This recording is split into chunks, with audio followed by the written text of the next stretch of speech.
Hi everybody and welcome back to the Little Miss Funeral YouTube channel. I had a comment on one of my videos from an Angelica Sanchez, and she asked if I could make a video about funeral sales. So that is what I am doing today. This video is probably not going to be what she was asking for, but I just thought that I would give you all my opinions on funeral sales and just kind of go from there, I guess. I think I want to start off this video by saying let's just address the elephant in the room, and that is the fact that funerals have to make money. Obviously, my job as a funeral director provides me a salary in which I'm able to pay my mortgage, my car payment, my student loans, everything like that. So when I go to work has to profit somehow so that they can give me a paycheck. And a huge part of that is the merchandise that you sell when you are doing a funeral.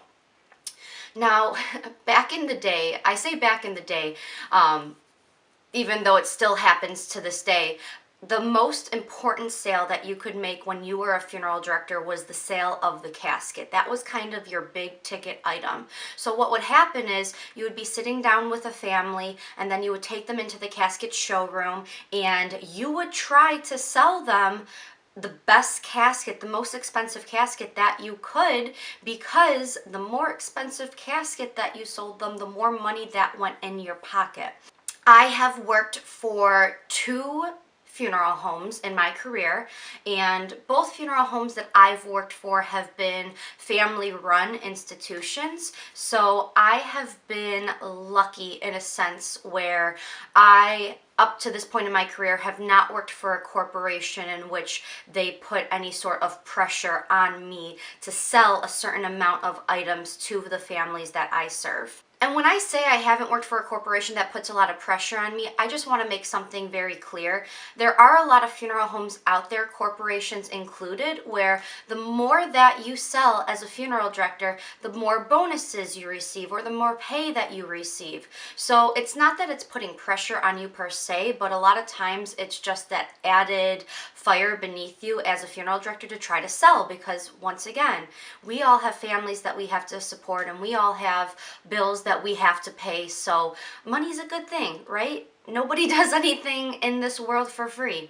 I am not a good salesperson, and I don't say that because I can't sell things, but I say that because I am a person where I cannot sit back and watch somebody purchase something that they don't need. For me personally, in this video, I just want to make absolutely clear, it's obviously on the Little Miss Funeral YouTube channel, so everything that I'm saying in this video is just my personal opinion. It does not reflect the opinions of other funeral directors or morticians or funeral home owners. This is just my own personal experiences and my own personal opinions. When I have a family come into the funeral home and sit down with me, I can kind of tell right away what we're looking at financial wise, and I don't mean that in a bad judgmental way. It's just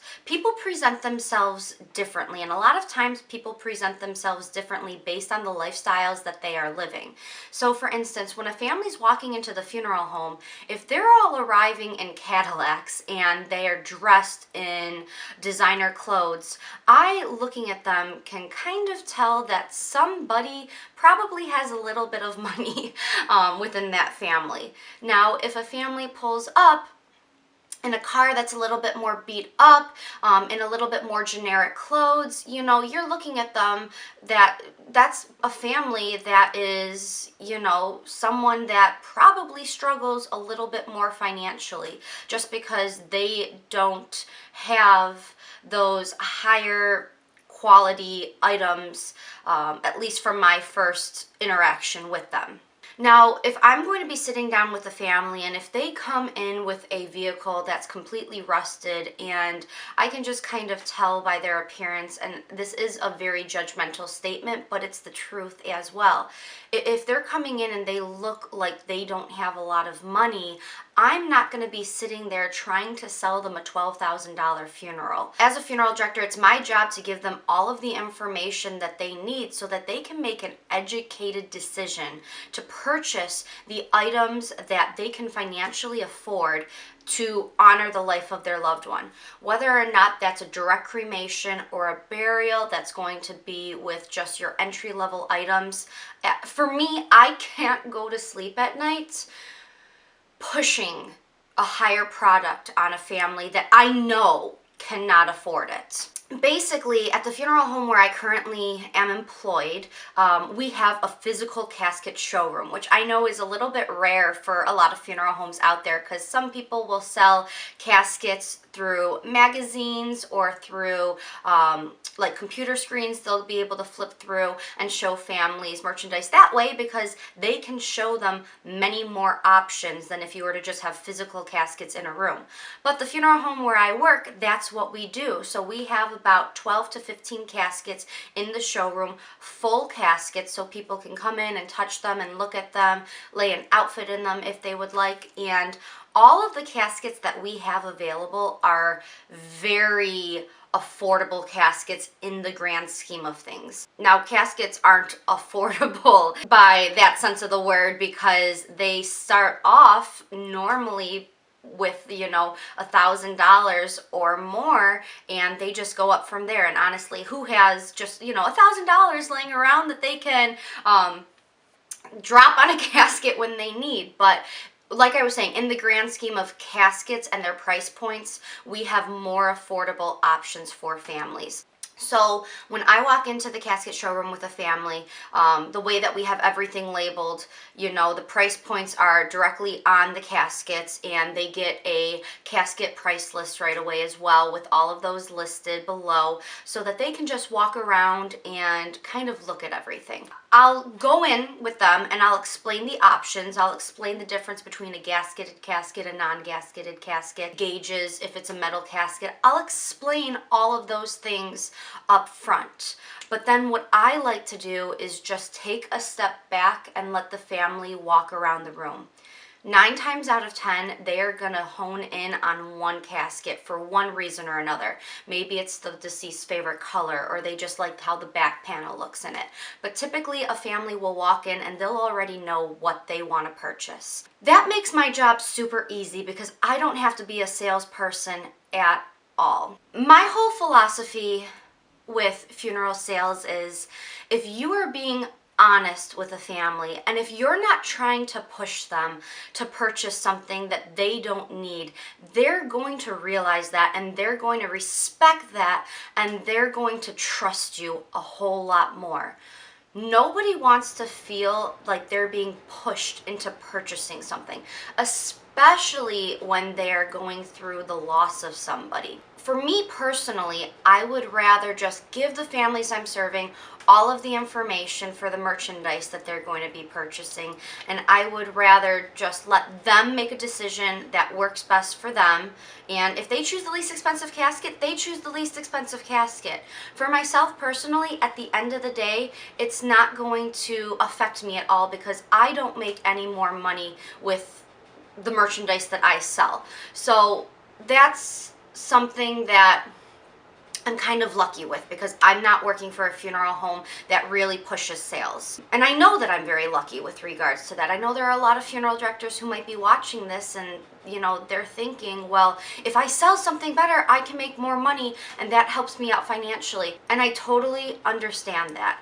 At the end of the day, we all have to bring home a paycheck. We all have families that we have to support. You're not going to work for free, you know, that with any job. You're not going just out of the kindness of your own heart. You want to be able to make money to support your family and your lifestyle. But the way that I see things is if I'm upfront and if I'm honest with a family, they're going to realize that. And you know what?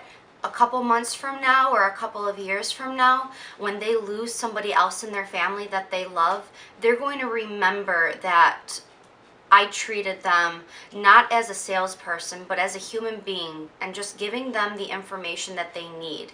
And they are so much more likely to call the funeral home where I'm employed so we can serve them again because of that initial trust that we had made with them. So that is just my little 2 cents on funeral sales, at least funeral sales with regards to merchandise. I know this is probably not the video that Angelica was kind of looking for, because I'm basically just sitting here rambling on about how I am not a salesperson. But once again, I just think that it's important to be able to make a bond and make trust, that trust connection with the families that you're serving, because if they trust you once, and if you serve them, and if you provide a great service, then when they lose somebody else in their life, they're gonna come back to you. If you like this video, you can always give it a thumbs up. If anybody out there has any sort of advice for anybody who maybe is in a sales position in a funeral home, you can always put that in the comments below. I realize that every funeral home does things differently, so it's always fun to kind of, at least fun for me, to see comments and to read them and to just see how other funeral firms operate. So thank you all so much for watching, and I will see you all next time.